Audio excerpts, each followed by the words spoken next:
है गाइस, हम लोग पहुंच चुके हैं महाकाल कॉरिडोर में और आप लोग देख सकते हो लाइट शो।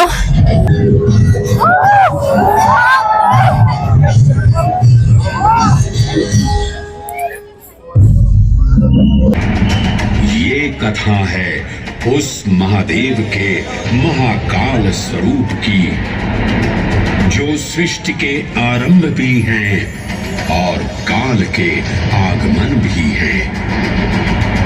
वे ही काल के सृजन करता और नियंत्रण करता भी हैं।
निर्विकार होते हुए भी अपनी माया से विराट विश्व का आकार धारण करने वाले महाकाल,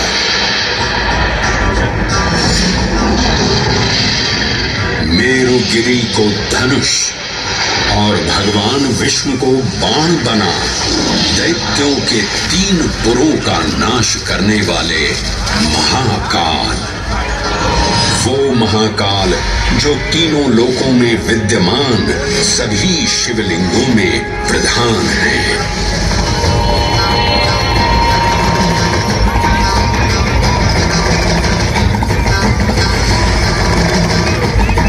वो महाकाल जिनके त्रिशूल की तीनों नोकों से काम, क्रोध और लोभ पर नियंत्रण होता है, जिनके मस्तिष्क पर चंद्र शीतलता का प्रतीक है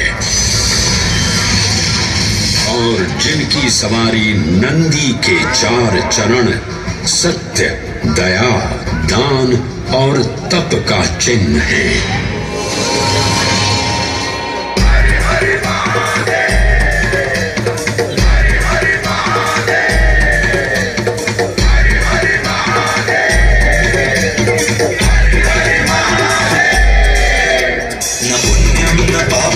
सौख्यं न दुःखं न मन्त्रो न तीर्थं न वेदायज्ञम् अहं भोजनं नैव भोज्यं न भोक्ता चिदानन्दरूपः शिवोऽहं शिवोऽहम्।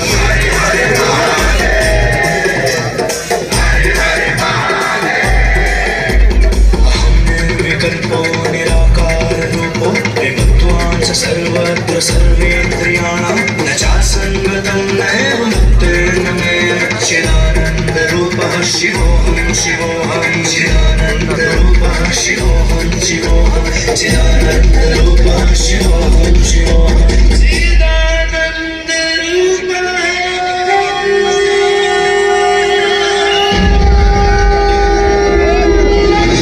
वराह पुराण में कहा गया है, नाभिदेशे महाकालस्तन्नाम्ना तत्र वै हरः, अर्थात नाभिदेश उज्जैन में स्थित भगवान महाकालेश्वर तीनों लोकों में पूजनीय है। आकाशे तारकामलिंगम पाताले हाटकेश्वरम मृत्युलोके महाकालम सर्वलिंगम नमोस्तुते। आकाश में तारक लिंग के रूप में में, पाताल में हाटकेश्वर के रूप में और मृत्युलोक में महाकाल के रूप में स्थित भगवान शिव को प्रणाम। समस्त लिंग स्वरूपों में विद्यमान भगवान शिव को सादर नमस्कार। नाभिदेश उज्जैन का अटूट बंधन है महाकाल के साथ, जो महाकाल स्तोत्र में उल्लिखित है। उज्जयिन्यां महाकालम महाकालेश्वरम हरम महाकालम महायोगिनम नमामि पार्वती पतिम। तो चलिए मैं आपको कथा सुनाता हूँ किसी महान उज्जैन नगर की। उज्जैन जिसे संस्कृत साहित्य में अवंतिका, विशाला, कुशस्थली, पद्मावती, कनक श्रृंगा, स्वर्ण श्रृंगा, प्रतिकल्पा, कुमुदवती और अमरावती के नाम से पुकारा गया। उज्जैन जो मनुष्य को मोक्ष प्रदान करने वाली 7 नगरियों में से एक है। उज्जैन जहां 84 महादेव का आशीर्वाद प्राप्त है। उज्जैन जिस पर सदा ही कृपा रहती है महाकाल की। यहाँ सतत क्षिप्रा नदी की निर्मल धारा बहती है। डमरू के नाद से जीवन को ऊर्जा मिलती है। घंटियों की झंकार मन को आनंदित करती है। और यहाँ का आकाश शिव आशीष स्वरूप है। श्मशान ऊषर क्षेत्र पीठम तू मनमेव च पंचकत्र न लभ्यते महाकाल पुरंदते। अर्थात यहाँ पर श्मशान, ऊषर यानी अनुपजाऊ भूमि, क्षेत्र अर्थात पवित्र भूमि, पीठ यानी शक्ति स्थान और मन अर्थात आध्यात्मिक शांति का स्थल, पांचों एक ही स्थान पर उपलब्ध हैं। ये संयोग महाकाल की नगरी उज्जैन की महिमा को और गरिमामय बना देता है। उज्जैन के इस अलौकिक स्वरूप से प्रभावित हो महाकवि कालिदास अपने काव्य मेघदूत में लिखते हैं, हे जलधर, यदि महाकाल के मंदिर में समय से पहले तुम पहुंच जाओ तो तब तक वहां ठहर जाना जब तक सूर्य आंख से ओझल न हो जाए। शिव की संध्याकालीन आरती के समय नगाड़े जैसी मधुर ध्वनि करते हुए तुम्हें अपने धीर गंभीर गर्जनों का पूरा फल प्राप्त होगा। ये संध्या आरती जिसे कालिदास ने सराहा है अत्यंत महत्वपूर्ण है, क्योंकि ये वो प्रहर है जब सभी देवी देवता गंधर्व यहाँ उपस्थित होते हैं।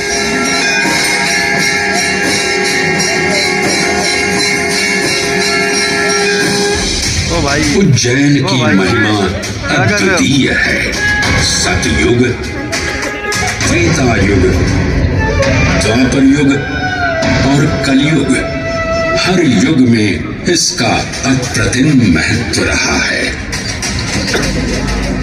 इस काल यात्रा में सबसे पहले आपको सतयुग के उस कालखंड में ले चलता हूँ जहाँ देव और दानव एकत्रित हैं समुद्र मंथन करने के लिए। मन की आंखों से कल्पना कीजिए, भगवान विष्णु ने कुर्म का रूप ले मंदरांचल पर्वत को अपनी पीठ पर उठा रखा है। सागर से विकराल लहरें उठ रही हैं, मेघ भयानक गर्जना कर रहे हैं।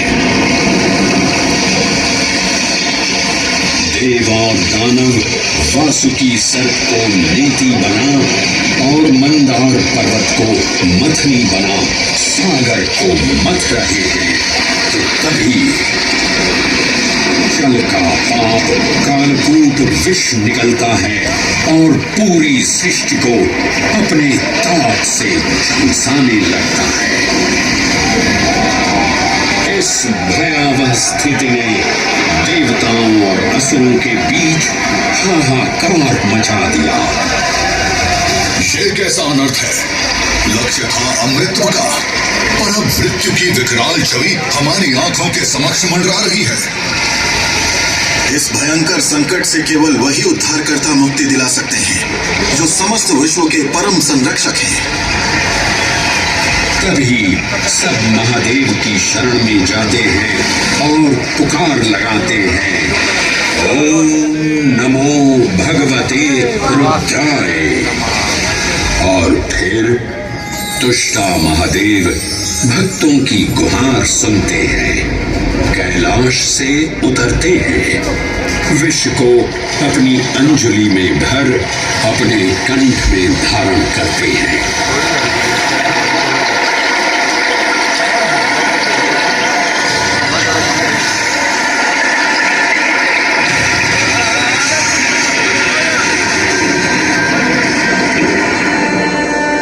अंततो गत्वा सागर मंथन से अमृत कलश प्रकट होता है। जैसे ही अमृत प्रकट हुआ, दानवों ने इसे केवल अपने आधिपत्य में लेने की आकांक्षा प्रकट की और संघर्ष छिड़ गया। आज यदि हम इस अमृत को प्राप्त कर सकें, तो हम देवताओं पर हमेशा के लिए प्रभुत्व स्थापित कर पाएंगे।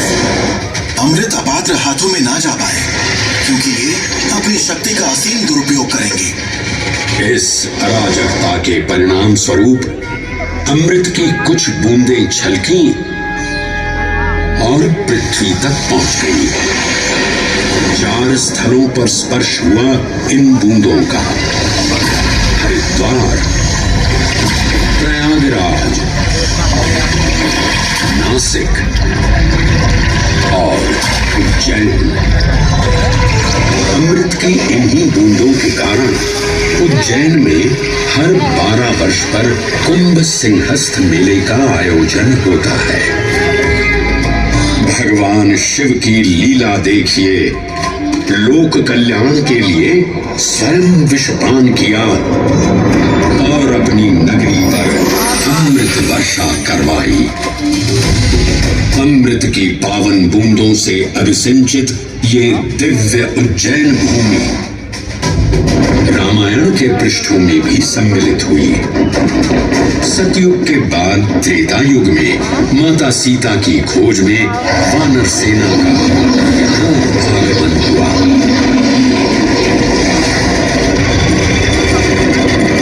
समय की इस यात्रा के माध्यम से अब प्रवेश करते हैं वाल्मीकि रामायण के किष्किंधा कांड में। जब वानर राजा सुग्रीव अपने यूथपतियों से सभी प्रमुख स्थानों पर जाने के लिए कहते हैं और उन्हें अवंती नगर यानी उज्जैन जाने का आदेश भी देते हैं। मेखला उत्कल के क्षेत्र, दशर्म के नगर, आब्रवंती, अवंती और विदर्भ के राज्य, साथ ही माहिष्का के आकर्षक राज्य में भी पूरी तरह से खोजना होगा। एक युग भगवान विष्णु के राम अवतार से संपृक्त और अगला युग उन्हीं के एक और दिव्य अवतार से समरस होना, ये अद्वितीय संगम केवल उज्जैन में ही संभव था। परंतु एक क्षण ठहरिए और ध्यान से सुनिए। ये हैं महाकाल के 1008 दिव्य नाम। हाँ, मैंने काल चक्र को परिवर्तित कर दिया है और अब द्वापर युग का शुभारंभ हो चुका है। विस्मय पूर्ण हो जाएंगे ये जानकर कि महाकाल के इन नामों को स्वयं भगवान श्री कृष्ण ने रचकर पिरोया था। महाकाल सहस्र नामावली की ये अद्भुत रचना उस समय की है जब योगेश्वर कृष्ण, उनके मित्र सुदामा और शेषावतार बलराम ने अवंती नगरी में स्थित सांदीपनी ऋषि के आश्रम में वेद, वेदांत दर्शन और शस्त्र विद्या की शिक्षा ग्रहण की थी। कहते हैं कि भगवान श्री कृष्ण को अवंती ने ऐसा मंत्रमुग्ध कर दिया कि यहाँ 64 दिनों तक रुककर उन्होंने 64 विद्याएं और 14 कलाओं का ज्ञान लिया। उज्जैन का संबंध महाभारत से भी जुड़ा हुआ है। इस महान महाकाव्य के वन पर्व में उल्लेख किया गया है कि महाकालेश्वर मंदिर में स्थित कोटि तीर्थ जल का स्पर्श मात्र करने से अश्वमेध यज्ञ के समान फल प्राप्त होता था। और फिर परिवर्तन की इस अनवरत धारा ने एक नई कहानी लिखी। उज्जैन में उदय हुआ मौर्य वंश का। सम्राट बिंदुसार ने अपने पुत्र अशोक को उज्जैन का राज्यपाल बनाया और समय के साथ अशोक के शासनकाल में धर्म का विस्तार हुआ। मौर्य वंश के पश्चात विभिन्न राजवंशों, सम्राटों और नरेशों ने उज्जैन की सेवा की। उनमें से प्रमुख मालवागण और फिर गुप्त वंश ने यहाँ राज कर इसके वैभव में वृद्धि की। उज्जैन ने अपने भव्य तेज से जहां महात्माओं और शासकों को आकर्षित किया, वहीं इस नगर पर आतताइयों की दृष्टि भी पड़ी।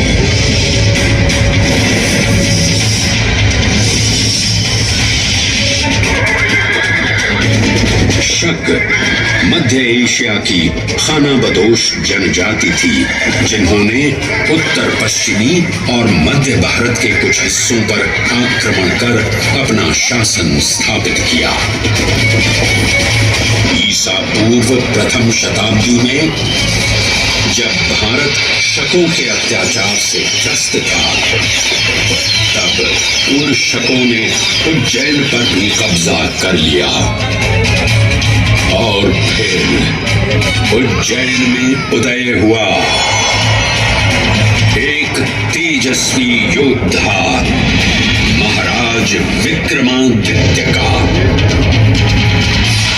एक तरफ शकों का बल तो दूसरी तरफ विक्रमादित्य का अद्वितीय पराक्रम। विक्रमादित्य की तलवार महादेव के तीसरे नेत्र सी चमकी। प्रचंड युद्ध हुआ। महाकाल की कृपा से शूरवीरों ने शकों को परास्त किया और उज्जैन में गणतांत्रिक शासन स्थापित किया।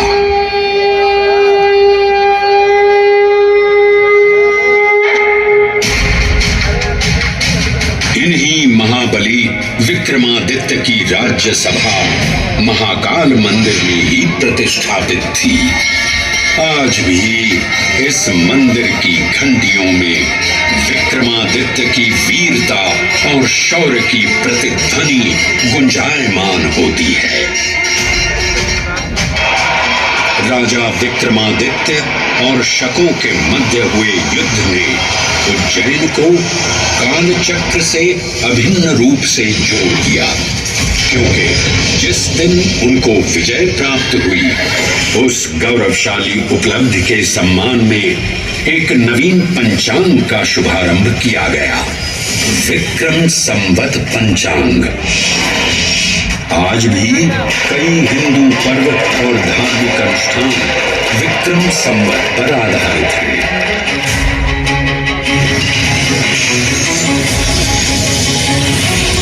पृथ्वी की भौगोलिक कर्क रेखा इस पावन उज्जैन भूमि से होकर गुजरती है। लगभग 300 वर्ष पूर्व उज्जैन विश्व समय का प्रमुख संदर्भ बिंदु था। यही कारण है कि उज्जैन की वेदशाला में वराहमिहिर, आदित्य दास, ब्रह्मगुप्त, आर्यभट्ट और भास्कराचार्य जैसे महान विद्वान अनुसंधान और अध्ययन में तल्लीन रहते थे। खगोल शास्त्र का केंद्र, महाकालेश्वर का आवास, जगत गुरु कृष्ण की नगरी, विक्रमादित्य का राज। जयति जय उज्जैनी, वैभवशालिनी नगरी उज्जैन।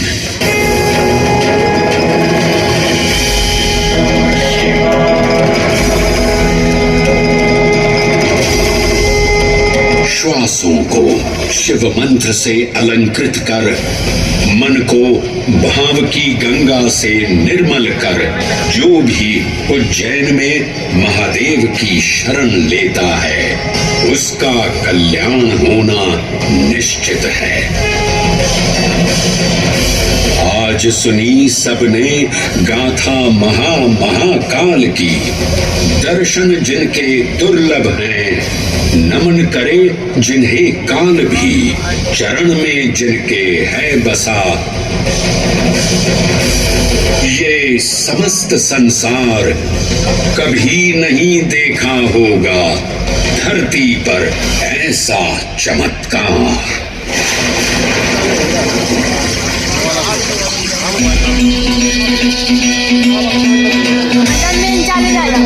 आता मेन चालू झालं, आतापर्यंत कथा होती,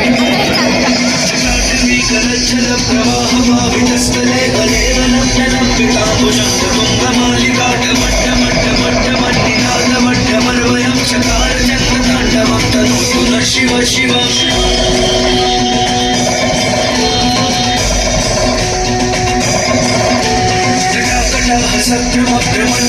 निर्जरी विलोलवीची वल्लरी विराजमान मूर्धनी भावगे किशोर चंद्रशेखर प्रतीक्षणम्।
असं पाहिलं होतं बघ.